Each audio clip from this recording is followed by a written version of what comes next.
Well, howdy do, buckaroos. I got a special one for you. It's a Wolpertinger. Hope I pronounced that somewhere close. Boy, I was going to read from the bottle, but boy, that writing is really, really little. My eyes are, I don't have enough light here. My eyes aren't focusing here.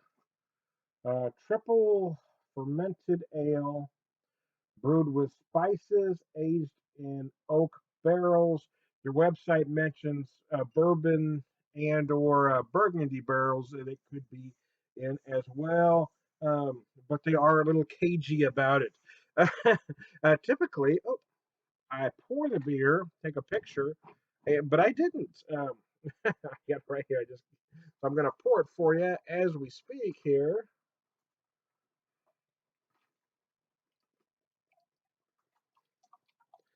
Beer's hard to get. Oh wow, it's a little cloudy. Let me show it to you as I poured that there using my Urban Chestnut Hopfenfest glass. Uh, More or less a tulip style glass. Let me show that to you. It comes a little cloudy. So since I couldn't read that bottle, I'm going to read just a touch from their website for you, just so you have more of an idea what this is about. 11.5%, 20 IBUs. To celebrate our 5th anniversary, we captured Wolpertinger 2015 and held him for several months in a stainless steel cage before determining that this year's Bavarian Beast is a triple fermented ale, 3 unique yeast strains that is spicy and Belgian like. They don't call it a Belgian beer, they say Belgian like. Beyond this, we have also noticed that he has a pronounced bourbon essence, presumably from a hibernation in oak barrels of the same name. See, they allude to the fact it could be in bourbon barrels, but they don't actually say that. And then they say, and we believe he may also may also have a bit of burgundy oak too. So maybe it aged in oak, dang, I have trouble speaking, and burgundy barrels as well. So let me show this to you again. Kind of a cloudy amber with maybe some peach-like hue to it. Oh wow, wow, that's interesting. I haven't had this. I've talked to a few folks that have had though, and some have really liked it. Some haven't liked it as much, but every one of them described it as incredibly complex. And it is, even on the nose. The nose is very complex. It's both malty and a little fruity. I'm getting some orange notes as well as some spicy notes, almost some clove and cinnamon like notes. I am certainly feeling some oak. I'm just going to take a drink. I may get more here. I probably got it a little colder than it really ought to be.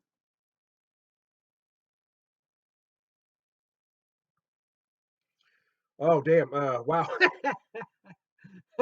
Wow, they're not kidding, man. Wow, it is complex. It's wow, wildly complex, and that's an understatement. To say this is a complex beer is an understatement. I'll tell you that right now.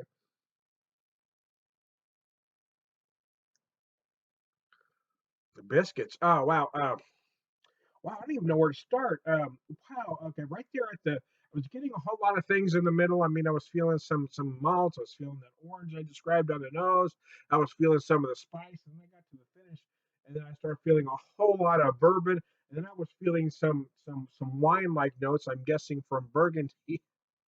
If I hadn't known it was Burgundy, I probably would have described it as port wine like notes because that is my frame of reference.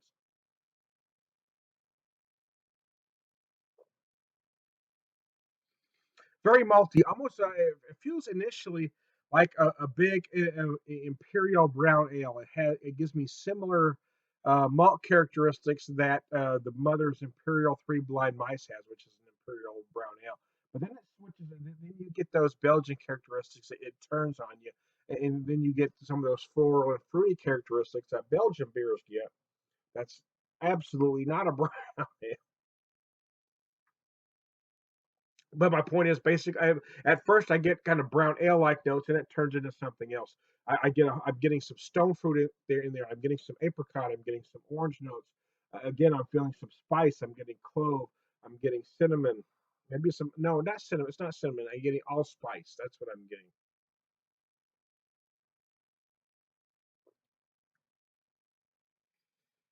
And it's really spicy and tingly right at the very end. It is crazily complex, and it's almost. I'm guessing it's from the Burgundy barrels because it almost has a kind of a tart, sour beer like characteristic right at the end. I know it's not a sour; it's not using the bacteria to be. But if you're following me, the flavor like it finishes much like a wine. It's got that slightly tart kind of. I guess Burgundy. I don't know a lot about Burgundy to be honest with you, but I'm guessing that's why I'm feeling that fruit tartness right at the end. Holy biscuits, that's a wild beer. Holy biscuits, man. Mm, wow, it is interesting. I tell you that. I tell you what, I really need to let this warm up. I've already talked for 6 minutes, which is a long video already. But I'm gonna stop this because because well, I want this to warm up a little bit because I think I got it a little colder than it has to be or should be. I had it in the fridge. I really think this beer probably ought to be about 50 to 55 degrees. So I'm going to stop now and talk a little bit here in a few minutes.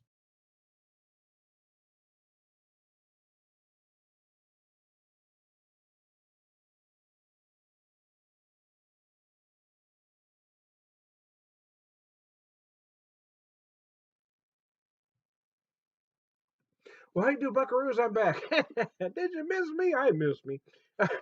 Anyways, let us warm up just for a few minutes. And I actually have noticed some things as I've let this work. And sometimes I've noticed when I pour a full beer, and after I drink some, I can really pull more out of the nose. I don't know if it's because it's warmed or because I've added some room for my nose to get more. Who knows?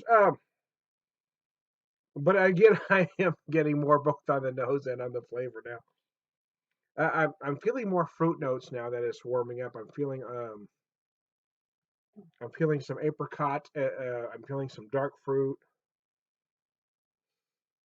almost some prune-like notes on the nose. I'm not feel early on. I mentioned the big malt I was getting on the nose. I'm not feeling that much at all anymore.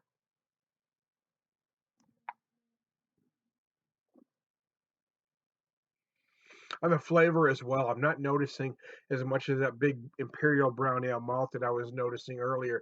I'm noticing a whole lot of fruit now. Again, I'm getting a lot of apricot.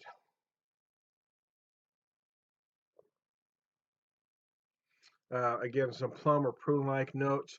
Um, and this tartness at the end, I'm only guessing could be from the maybe Burgundy barrels. It was who knows what, but there is a slight tartness at the end, almost a wine like tartness. Had I not read that paragraph on their website, I would have described it as kind of a port wine like note.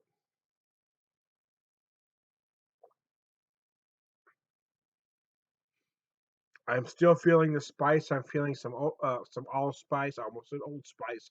That's different. I'm feeling some allspice, some clove. It's a very, very, very, very, very, very, very, very, very, very, very, very, very, very, very, very interesting beer. Yeah.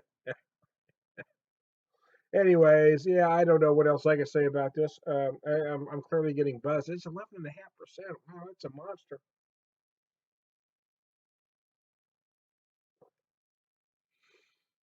Yeah, again, it is a very complex beer. Um, if you're going to like it or not, it's going to depend on how much you like an extremely complex beer, how much you like a lot of flavors that are kind of vying for attention.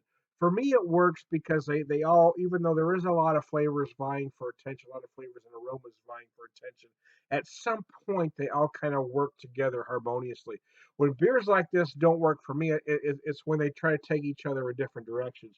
For me, it seems like almost a natural evolution the way it goes one direction to the other. But again, whether you like it or not, it's depending on if you can see it that way or not. I'm Tom the Beer Whisperer, and we'll talk to you later.